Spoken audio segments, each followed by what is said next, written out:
প্রধান উপদেষ্টা অধ্যাপক ডক্টর মোহাম্মদ ইউনূসের সঙ্গে কাল বৈঠকে বসছে বিএনপি। দুপুর 12টায় যমুনায় এই বৈঠক হওয়ার কথা রয়েছে।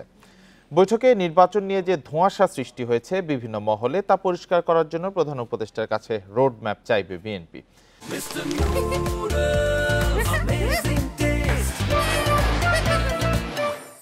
সম্প্রতি গুলশানে দলটির স্থায়ী কমিটির সদস্য সালাউদ্দিন আহমেদ এক সংবাদ সম্মেলনে জানান, বিএনপি মনে করে জুনের আগেই নির্বাচনের সব প্রস্তুতি সম্ভব। সংবিধানে রাষ্ট্র পরিচালনার মূলনীতিতে কিছু বিভ্রান্তি আছে উল্লেখ করে তিনি বলেন, পঞ্চদশ সংশোধনীর পূর্বাবস্থা বহাল চায় বিএনপি, তবে ধর্মনিরপেক্ষতা বাতিল নিয়ে কোনো প্রস্তাব নেয়নি দলটি। এটি নিয়ে ভুল ব্যাখ্যা দেওয়া হয়েছে বলেও দাবি তার।